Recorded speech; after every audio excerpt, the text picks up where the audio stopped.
um, I think it's going live. Whoa.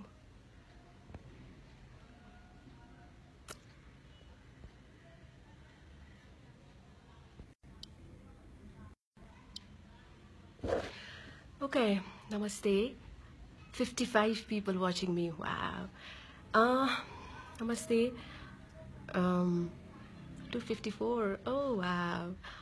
खासमा फेसबुकलाई हामीले एकदमै धेरै धन्यवाद दिनुपर्छ किन भन्दाखेरि हामी कहाँ छौँ संसारको कुन कुरामा हामी छौँ 597 695 वाउ कति धेरै श्रोता जोडिदै हुनुहुन्छ 769 हो 826 तपाईहरुमा बसेर आज मजाले गफ गर्नुपर्छ फेसबुक लाइभमा बसेर वेल तपाईलाई धेरै कुरा मैले भन्नु छ तपाईको धेरै कुरा सुन्नु छ अनि गफ गरौँ आउनु सेक्सन गफ भन्दा पनि कुराकानी गरौँ भनेर भनौँ न आज यति धेरैको बिहा परेको रहेछ अघि भर्खरको म इन्सिडेन्ट सुनाउँछु फेसबुक लाइभ गर्छु भनेर प्लान गरिरहेको थिएँ हैन अनि त्यो बिहाबाट म भर्खर फर्केर आएँ अनि यतिकै फोन चलाएको थिएँ आफै अटोमेटिकली लाइभमा गएछ अनि एकैचोटि नर्भस भएँ नि अफ गरिहालेँ डिलिट पनि गरेँ अनि पछि यसो सोचेँ maybe this is the right time तपाईसँग फेसबुक लाइभ गरौँ भन्ने खालको कुराकानी थियो सो अहिले नै किन नगर्ने त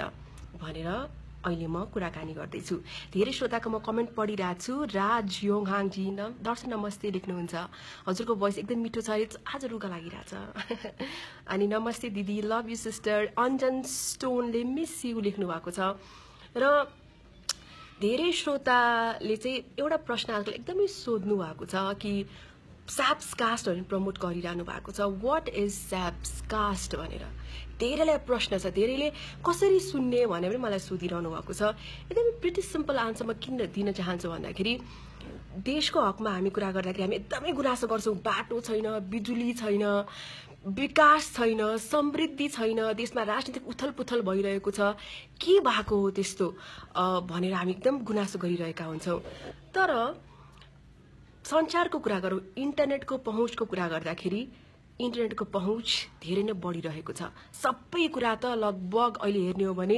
म्याक्सिमम कुरा नै इन्टरनेटमा आएको छ सो इन्टरनेटको माध्यमबाट तपाई र म जोडियौं भनेर मैले पडकास्ट भनेर सुरु गरेकी छु आफ्नै पडकास्ट च्यानल खोलेकी छु र कति विकटका श्रोताले मलाई कति कम्प्लेन गरिरहनु भएको छ तपाई शहरी श्रोतालाई मात्रै टार्गेट गर्ने हामीलाई बिर्सिदिनु भयो भनेर त्यो सुन्दाखेरि मलाई एकदमै चित्त दुख्छ त्यस्तो अवश्य पनि मेरो प्रयास होइन विकट ठाउँका श्रोताहरुसँग पनि जोडिनमा प्रयास गरिरहेकी छु कति श्रोताले मेरो प्रोग्राम सुनेर बाहिर काठमाडौँ भन्दा बाहिरका स्टेशनले पनि तपाईको शो हामी प्रसारण गर्छौं भन्ने खालको पनि कुराकानी गरिरहनु भएको छ त्यसमा पनि हामी वर्कआउट गर्न सक्छौं हैन र जहाँसम्म पडकास्टिङको कुरा छ इन्टरनेटको माध्यमबाट पडकास्ट भनेको सुन्न मिल्ने कार्यक्रम नै पडकास्ट हो यसो विदेशी मुलुकमा हेर्नुहुन्छ भने त्यसको एकदमै राम्रो स्कोप छ नेपालमा पनि त्यसलाई किन नल्याउने त हामी खाली यो भएन उ भएन भनेर कम्प्लेन गर्छौं पडकास्टिङको दुनियाँमा पनि त इन्टरनेटको प्रयोग गरेर नेपाललाई किन माथि नपुर्याउने त सो तपाई र मेरो पहल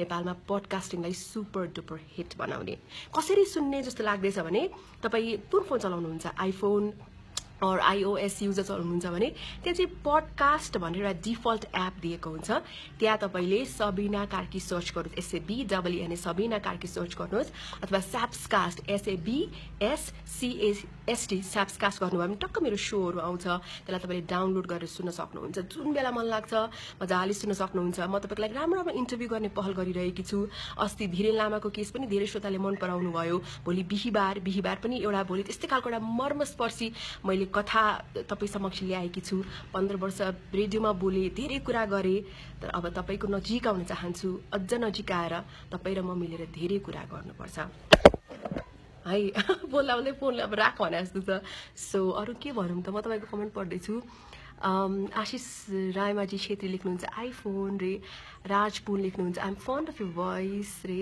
थ्यांक यू सो मच तपाई श्रोता हुनुहुन्छ र त कहिले पनि यो आवाजको दुनिया छोडेर जानै सकिएको छैन तपाईहरु सबैलाई यो मायाको लागि, साथको लागि थ्याङ्क यू। र तपाईँ नै ब्रान्ड एम्बेसेडर हो स्याप्स कास्टको। यो मेरो पहल मात्रै होइन, तपाईँ र मेरो पहल हो।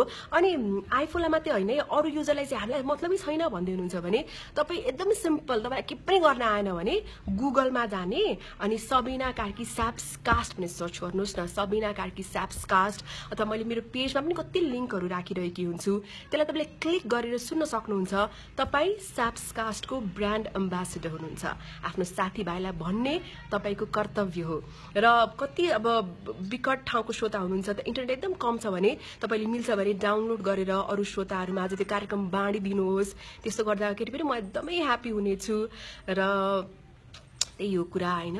र लास्टमा फेरि पनि भनौँ, हामी निराश छौँ होला, गुनासो गर्छौँ होला कतिपय मानेमा, तर इन्टरनेटले बिस्तारै बिस्तारै संसार जोड्दैछ। हामी एकअर्कामा जोडिने प्रयास गर्दैछौँ। सञ्चार माध्यमलाई अझ सशक्त भएर इन्टरनेटको प्रयोग हुँदैछ। तपाईँ र म मिलेर पडकास्टिङलाई सुपर डुपर हिट बनाऊ। Let's do that. अब स्याप्स कास्टमा भेटौँ। एकछिनपछि म केपी शर्मा ओलीको एउटा इन्टरभ्यू राख्छु। यस्तो रमाइलो भएको थियो त्यो स्टोरी। म उहाँलाई भेट्न पुगेकी थिएँ बालुवाटार, अनि त्यसपछि क्या रमाइलो भयो बा। त्यो स्टोरी आफ्नै छ, म त्यो लेख्छु आर्टिकल, अनि म तपाईँको लागि राख्छु ल। आर्टिकल लेख्ने पनि एकदम नौलो प्रयास हो। मुख त धेरै चलाएको, तर कलम भक्क भक्क चलाएको हो। तर प्रयास गर्दाखेरि बिस्तारै बिस्तारै निखारिएला तिखारिएला होइन। सो आर्टिकल पनि पढ्नुहोस्। अनि त्यसपछि तपाईँ र म मिलेर अरू पनि धेरै कुराहरू गर्नुपर्छ। अहिले चाहिँ जाउँ कि क्या? Keep up the good work, Sabina ji. Res Samir Khanale. Thank you, हजुर. It's even easier to listen to. Yes, कति श्रोताले त मलाई कहिले अहिले 15 वर्ष मैले तपाईँलाई कहिले पनि सुनेको थिइनँ, भर्खर सुन्दैछु भने पनि भन्नुभएको छ। सो नयाँ पुरानो सबै श्रोतालाई oh my god, I love you guys so much. So I gotta go.